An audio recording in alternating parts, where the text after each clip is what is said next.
भौतिक एवं रासायनिक परिवर्तन, फिजिकल एंड केमिकल चेंज। रसायन शास्त्र में कंपटीशन के हिसाब से फिजिकल एवं केमिकल चेंज बहुत महत्वपूर्ण है। आज हम इस पर चर्चा करेंगे। मैं doctor Atul Kumar Sharma, SD government college Beawar.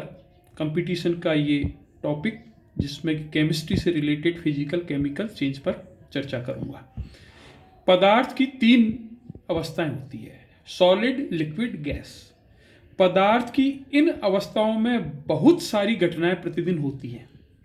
हम अपने आसपास प्रकृति में कई परिवर्तनों को होते हुए देखते हैं। परिवर्तन का अर्थ होता है बदल जाना। वर्षा के दिनों में बादल में पानी की बूंद ठोस होकर ओलों में बदल जाती है। ये ओले जमीन पर गिरते हैं तथा कुछ ही देर पश्चात पिघलकर विलीन हो जाते हैं। घर पर दाल बनाते समय दाल का पानी कम हो जाता है क्योंकि गर्म करने पर पानी वाष्प के रूप में बदलता है। सर्दी के दिनों में वायु में उपस्थित वाष्प के ठंडी हो जाने के कारण खेत में ओस की बूंदें जम जाती हैं। इसी प्रकार फ्रिज में जल की बूंदें ठंडी होकर बर्फ में बदल जाती हैं। ये प्रक्रियाएं परिवर्तन कहलाती है। मोमबत्ती का जलना, दूध से दही बनना, नींबू के रस एवं शक्कर का जल में घुलकर शरबत बनना जैसे अनेक परिवर्तन हम दैनिक जीवन में देखते हैं। इन परिवर्तनों में कभी कभी कुछ रोचक घटनाएं भी घट जाती हैं। जैसा हम देखते हैं कि भोजन करते समय सब्जी का दाग कपड़े पर लग जाता है और अपन उसे साबुन से साफ करते हैं तो हल्दी का पीला दाग लाल हो जाता है। इसी प्रकार आलू व सेब काटने के पश्चात थोड़ी देर बाद वायु में पड़े रहने जाते हैं तो उसकी कटी हुई सतह का रंग बदल जाता है। हरे रंग की मेहंदी रचने के पर लाल हो जाती है। वर्षा के दिनों में लोहे के दरवाजे व खिड़कियों पर जंग लग जाता है। इन परिवर्तनों की प्रकृति क्या है? क्या ये सभी परिवर्तन स्थायी होते हैं अथवा कुछ परिवर्तन अस्थायी या उत्क्रमणीय भी होते हैं? ठोस से द्रव में बदलना अवस्था परिवर्तन कहलाता है। इसी प्रकार बर्फ के पानी में बदलने पर हम इसे पुनः बर्फ में बदल सकते हैं। अतः हम कह सकते हैं कि पदार्थ की एक अवस्था से दूसरी अवस्था में परिवर्तन एक अस्थायी परिवर्तन है। रबड़ बैंड का टुकड़ा लेकर इसे हल्का खींचिए और फिर इसे छोड़ दीजिए। रबड़ बैंड के टुकड़े का अपनी पहले जैसी स्थिति में आ जाना एक अस्थायी परिवर्तन है। कुछ परिवर्तनों को विपरीत दिशा में संपादित करके पदार्थ को पुनः पहले जैसी अवस्था में लाया जा सकता है, लेकिन कुछ में ऐसा संभव नहीं होता है। वे परिवर्तन जो विपरीत दिशा में भी संभव होते हैं उत्क्रमणीय परिवर्तन कहलाते हैं। उत्क्रमणीय परिवर्तन अस्थायी परिवर्तन होते हैं। दैनिक जीवन में दूध से दही बनने पर दही को पुनः दूध में नहीं बदला जा सकता है। इस परिवर्तन में नया पदार्थ दही बन जाता है। यह परिवर्तन स्थायी रूप से हो जाता है, अतः यह परिवर्तन उत्क्रमणीय नहीं है। वे परिवर्तन जो विपरीत दिशा में संभव नहीं होते हैं अनु उत्क्रमणीय परिवर्तन कहलाते हैं। अनु उत्क्रमणीय परिवर्तन स्थायी होते हैं। हमारे चारों ओर होने वाले परिवर्तन 2 प्रकार के होते हैं। पहले वे जो उत्क्रमणीय व अस्थायी होते हैं भौतिक परिवर्तन कहलाते हैं। दूसरे वे जो अनुत्क्रमणीय व स्थायी होते हैं रासायनिक परिवर्तन कहलाते हैं। भौतिक परिवर्तन पदार्थ की आकृति, आकार, ताप, दाब आदि को पदार्थ के भौतिक गुण कहते हैं। वे परिवर्तन जिनमें पदार्थ के भौतिक गुण बदलते हैं भौतिक परिवर्तन कहलाते हैं। ये परिवर्तन अस्थायी एवं उत्क्रमणीय होते हैं। ऐसे परिवर्तन में कोई नया पदार्थ नहीं बनता। भौतिक परिवर्तन के गुण पदार्थ के केवल भौतिक गुण जैसे अवस्था, रंग, गंध में परिवर्तन होता है। परिवर्तन का कारण हटाने पर पुनः प्रारंभिक पदार्थ प्राप्त होता है। रबड़ जैसे यह परिवर्तन अस्थायी होता है, नए पदार्थ का निर्माण नहीं होता।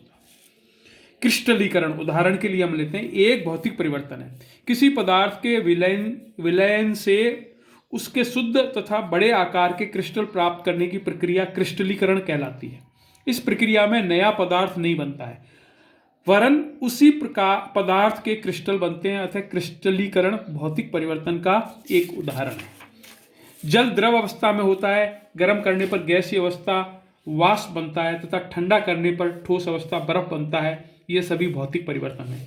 शक्कर नमक का पानी में घुलना, लोहे का चुंबक में बदलना, चौक के टुकड़े कर चूर्ण में बदलना, बल्ब का जलना, कांच का टूटना, कागज के टुकड़े करना, स्प्रिंग की आकृति में बदलाव, धातु पदार्थ का पिघलना, आसवन ऊर्ध्वपातन, मशीनों द्वारा धातु से पतली चद्दर और तार बनाना, दूध का ठंडा होना, सूखे कपड़ों का गीला हो जाना, स्पंज का दबना, यह सभी भौतिक परिवर्तन हैं। यह उत्क्रमणीय परिवर्तन हैं, रासायनिक परिवर्तन। वे परिवर्तन जिसमें पदार्थ का रासायनिक आंतरिक संगठन बदल जाता है, अर्थात पदार्थ अपने मूल रूप से नए पदार्थ में परिवर्तित हो जाता है, रासायनिक परिवर्तन कहलाता है। परिवर्तन के पश्चात पदार्थ को अपनी मूल अवस्था में नहीं लाया जा सकता। ये परिवर्तन स्थायी अनुत्क्रमणीय होते हैं। रासायनिक परिवर्तन के गुण। रासायनिक परिवर्तन के फलस्वरूप बनने वाला पदार्थ रासायनिक गुणों व संगठन में प्रारंभिक पदार्थ से पूर्णतया भिन्न होता है। कंपोजिशन उसका अलग होता है। सामान्यतः पुनः प्रारंभिक पदार्थ प्राप्त नहीं किया जा सकता। यह परिवर्तन स्थायी होता है, नए पदार्थ का निर्माण होता है। नंबर 1, कोयले का जलना। कोयले को जलाने पर कार्बन डाइऑक्साइड गैस बनती है। कोयला, ऑक्सीजन, कार्बन डाइऑक्साइड। तो ये यहाँ कार्बन व ऑक्सीजन की क्रिया से नए केमिकल कंपोजिशन वाला पदार्थ कार्बन डाइऑक्साइड बनता है। इस अभिक्रिया में CO2 से पुनः कोयला प्राप्त नहीं किया जा सकता। लोहे पर जंग लगना। लोहे के एक टुकड़े को कुछ दिनों के लिए खुले में छोड़ देने पर इसके ऊपर भूरे रंग की पदार्थ की परत जम जाती है। इस भूरे रंग के पदार्थ को ही जंग कहते हैं तथा यह क्रिया जंग लगना कहलाती है। जंग लोहा नहीं है, अपितु इस क्रिया में लोहा एक नए पदार्थ जंग में परिवर्तित हो जाता है। जंग लगने की प्रक्रिया को रासायनिक परिवर्तन कहते हैं। कटे सेब को वायु में खुला छोड़ने पर रंग बदलना रासायनिक परिवर्तन है।